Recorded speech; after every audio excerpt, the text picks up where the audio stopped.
Buenos días, nosotros somos el equipo Génesis, conformado por nuestro compañero Aniel Perezcano, José Enrique Suárez Salas, Cindy Yuleide Rodríguez Pérez y su servidor René Ballenas Torres. Hoy vamos a presentarles un tema de la materia arquitectura de la computadora. El tema es características de los primeros chipsets. Este tema de la cuarta unidad vamos a presentar características de los primeros chipsets, donde vamos a hablar de los diferentes componentes y unos pequeños conceptos aparte, también su funcionamiento y otros puntos importantes. Buenos días, mi nombre es René Ballenas Torres. Hoy voy a exponer la diapositiva del concepto de chipsets. Bueno, oficialmente hay muchas definiciones o conceptos. Uno sería de la página CETADA, que es una página oficial de diversos ingenieros informáticos que da su propia opinión a través de información recalcada y exacta. Esa página dice que el chipset es un conjunto de componentes electrónicos que están integrados en el procesador de un dispositivo electrónico. Técnicamente están dentro de la CPU. ¿En qué lugar? Obviamente la tarjeta madre, que es donde todo controla el dispositivo.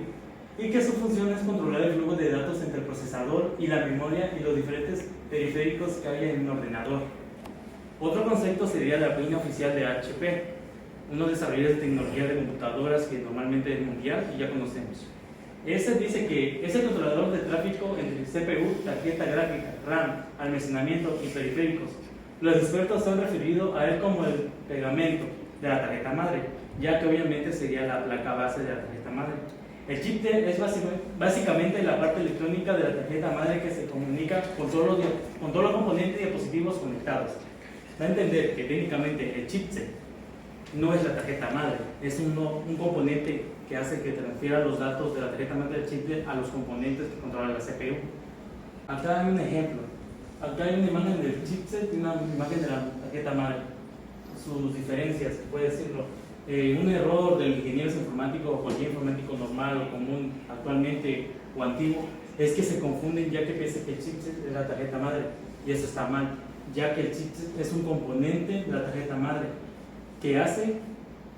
lo que hace es que hace que la información fluya correctamente como un tipo de bus, ya que viene la información del chipset a la tarjeta madre y a sus diversos componentes para que la CPU maneje toda la información correctamente y que no haya fallos, ya que si pasa algo, la información se retrasa o no llega al final y hace que la CPU no funcione bien y técnicamente falle. Un ejemplo sería de los buses. Un ejemplo simple que podría decirse serían los cargadores. No está nada relacionado, pero puede ser un ejemplo. Hay cargadores tipo C, normales, no sé si se puede ver. Su conexión es normal. Eso sería, por así decirlo, un bus. Otro tipo de cargador o bus sería este. Ya nos damos cuenta de la diferencia. Su conexión es diferente. Técnicamente no son lo mismo, y ahí pasa lo mismo con los chipsets, con la tarjeta madre. Si el chipset no es compatible para la tarjeta madre, no funcionará. Por lo tanto, existen adaptadores como este ahorita, un adaptador, se lo conectamos y parece idéntico ya al antiguo cargador, para que el flujo de información, en este caso de energía, fluya bien y no haya errores en el futuro o a diversas actualizaciones. Resumiendo esta diapositiva, es que al final la información fluye correctamente a través de los chips de la tarjeta madre en diversos componentes para que haya un acceso aceptable. Bueno, muy buenos días, mi nombre es Cindy Yuleide Rodríguez Pérez. Le vengo a explicar o presentar el funcionamiento y características de los primeros chipsets. Bueno, comenzamos con su funcionamiento. Es que hace posible que a la placa base funcione como eje del sistema, dando soporte a varios componentes e interconectándolos, de forma que se comuniquen entre ellos haciendo uso de diversas voces. Aquí tenemos casos de funcionamiento de los primeros chips o chips.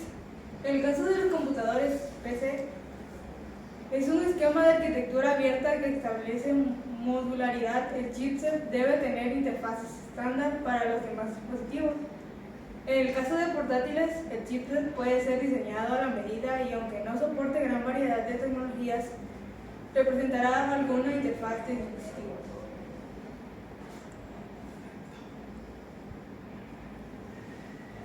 Ok, el tema principal, características de los primeros chipsets. Para retroalimentar el chipset, son un conjunto de chips controladores soldados a la placa madre que manejan todos los buses que funcionan con este. Estos se dividen en dos partes. Bueno, el puerto norte se usa como enlace entre el microprocesador y la memoria, controla las funciones de acceso hacia y entre el microprocesador, la memoria RAM, el puerto gráfico AGP o el PCI Express de gráficas y las comunicaciones con el puente.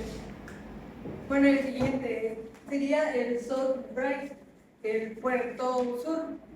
Controla los dispositivos asociados como son los controladores del disco ID, puertos USB, firewall, SATA, RAID, ranuras PCI, ranura AMR, ranura CNR, puertos de infrarrojo, disquete, LAN, PCI Express, 1X y una larga lista de todos los elementos que podemos imaginar integrados en la placa madre.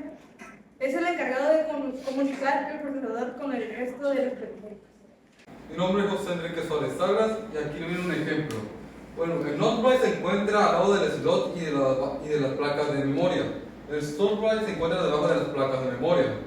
Bueno, los primeros chips que se introdujeron fue el 430FX, que fue el primer chip conocido como Triton, soporte para un único procesador máximo de 120 MB de memoria principal, controlador de 2 canales IED, Busmaster, integrado hasta P10, que serían 16.6 MB sobre segundo.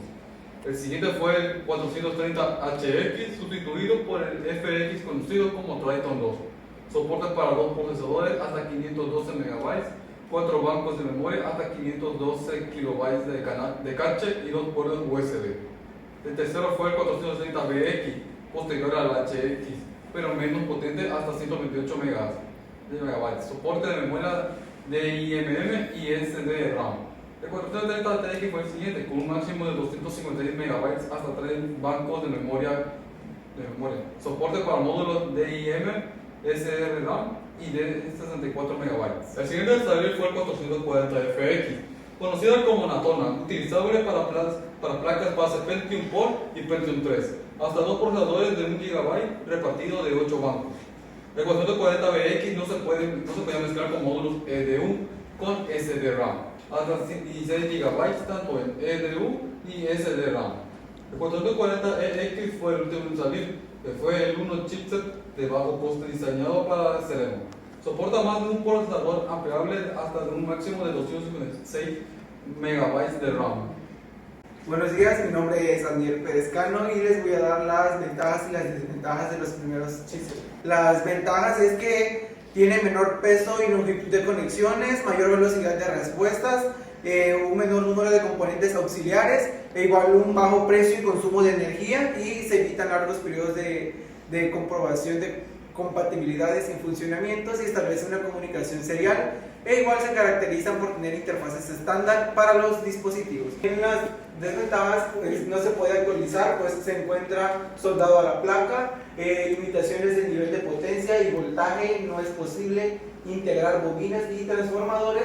Por la complejidad y el tamaño de los componentes se hace inviable su reparación. Y en la siguiente diapositiva tenemos lo que son las bibliografías y sería todo.